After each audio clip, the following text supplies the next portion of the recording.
अस्सलाम वालेकुम everyone and welcome to another interesting lecture on my channel. आज हम सोलर सिस्टम के इंतहाई अमेजिंग और इंटरेस्टिंग फैक्ट्स के बारे में बात करने वाले हैं। 11 फैक्ट्स बड़े ही अमेजिंग, वो मैं आपको आज बताऊंगी। क्या आपको पता है कि किसी प्लेनेट पे अर्थ से ज़्यादा वाटर एग्जिस्ट नहीं करता, लेकिन एक चीज़ ऐसी है जिस पे वाटर अर्थ से ज़्यादा एग्जिस्ट करता है। इसी तरह क्या आपने डायमंड रेन का कभी सुना है?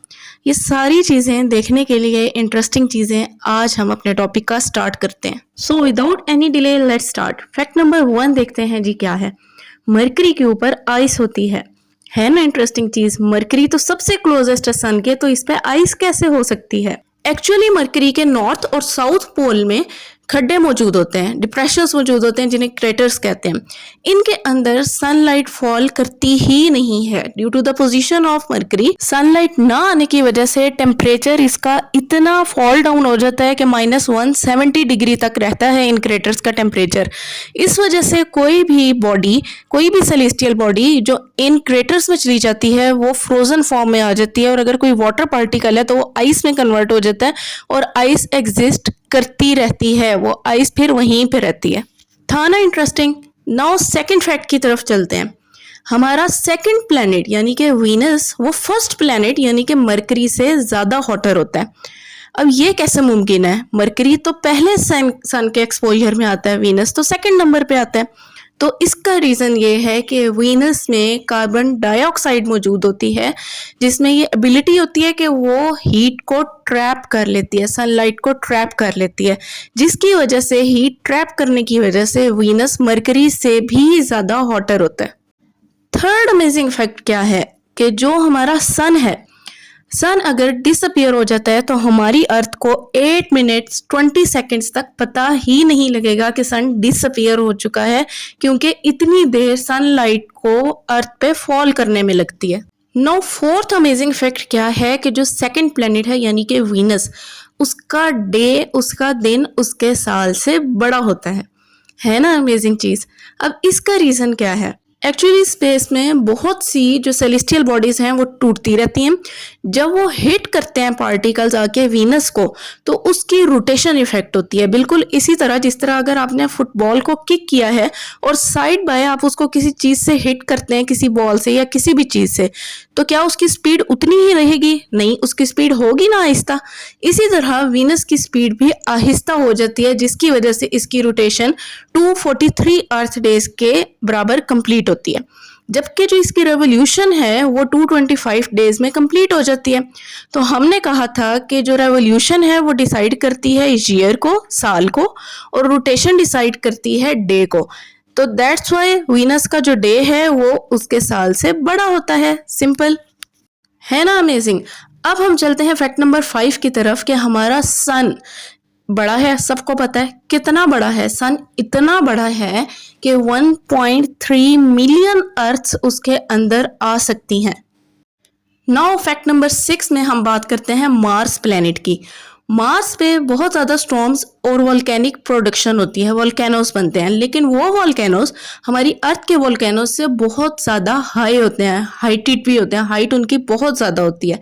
कितनी ज़्यादा होती है? ऑब्जर्वेशन में नोट किया गया है कि ओलंपस मोन्स एक वोल्केनो है जिसकी हाइट 22 किलोमीटर है। अब ये 22 किलोमीटर, क्या आपको पता है कि ये हमारी माउंट एवरेस्ट का 3 टाइम्स है। माउंट एवरेस्ट की ऑलमोस्ट 8 किलोमीटर हाइट है और इसकी हाइट कितनी है? 22 किलोमीटर। फैक्ट नंबर 7 में हम बात करेंगे जुपिटर प्लैनेट की, जिसका हमने कहा था कि ये लार्जेस्ट प्लैनेट है। ये कितना लार्जेस्ट है आपको पता है? ये इतना लार्जेस्ट है कि मोर देन 1300 अर्थ्स इस प्लैनेट में आ सकती हैं। Another very interesting, very amazing fact कि जुपिटर के 2 मून हैं, गायनामाइड एंड यूरोपा, जो बहुत बड़े मून्स हैं इस प्लैनेट के। उन पे अर्थ के निस्बत ज़्यादा पानी एग्जिस्ट करता है, अर्थ से ज़्यादा पानी होता है, जबकि किसी और प्लैनेट पे भी अर्थ से ज़्यादा पानी नहीं है। Now fact number 9। क्या आपको पता है कि जो सैटर्न है ये पानी के या ओशन के ऊपर फ्लोट कर सकता है? अगर हम इमेजिन करें वो कैसे, कि सैचुरेशन की जो डेंसिटी है वो इतनी लो है due to the presence of gases, helium और हाइड्रोजन होती हैं इसमें, और उसकी डेंसिटी इतनी लो है कि अगर हम इमेजिन करें कि हमने सैचुरेशन को ओशन के ऊपर रखा है तो वो फ्लोट करना शुरू हो जाएगा, पानी के ऊपर तैरना शुरू हो जाएगा। नाउ फैक्ट नंबर 10 है, it is about the rings of the saturation के उसके इर्द गिर्द जो रिंग्स हैं वो क्या हैं, वो बेसिकली क्या होती हैं, डस्ट पार्टिकल्स और कुछ सॉलिड पार्टिकल्स जो कि break down of celestial bodies की वजह से इधर इकट्ठे हो जाते हैं, जो अट्रैक्ट कर रहे होते हैं थ्रू ग्रेविटी ऑफ सैचुरेशन, तो उसकी वजह से ये रिंग्स बन जाती हैं। कॉन्स्टेंटली ये मूव कर रहे होते हैं पार्टिकल्स, इस वजह से वो रिंग की फॉर्म में नजर आते हैं।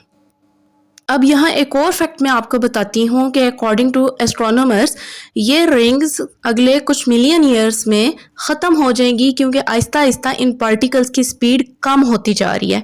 और ये बिल्कुल ऐसे ही है जैसे आपने हाथ में कोई स्ट्रिंग पकड़ी है और उसके साथ पत्थर बांध के आप उसको ज़ोर ज़ोर से हवा में लहराएंगे तो वो आपको नहीं लगेगी, लेकिन अगर स्पीड कम होगी तो वो फिर आपके ऊपर आ जाएगी या फिर वो ज़मीन पर गिर जाएगी।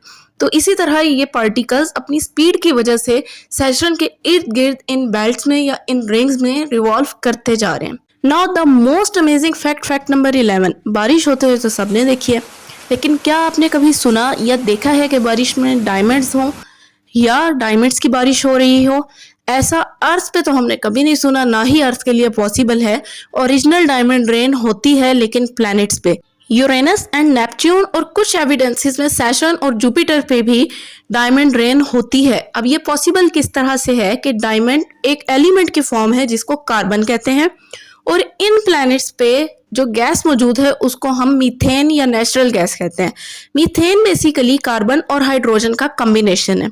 अब इन प्लैनेट्स पे ड्यू टू हाई प्रेशर वो मीथेन स्प्लिट हो जाता है अपने कंपोनेंट्स में, कार्बन अलग हो जाती है, हाइड्रोजन अलग, और due to the temperature differences और प्रेशर की वजह से वो जो कार्बन है वो अपनी डायमंड की फॉर्म में कन्वर्ट हो जाता है। और डायमंड चूंकि उस एटमॉस्फेयर के अकॉर्डिंग उसका प्रेशर उसके साथ इसी तरह से डेंसिटी उस फॉर्म में आती है कि वो डायमंड नीचे एटमॉस्फेयर में आना शुरू हो जाते हैं, अपने लेवल पे नहीं रहते, वो आहिस्ता आहिस्ता नीचे वाली लेयर्स में आना शुरू हो जाते हैं।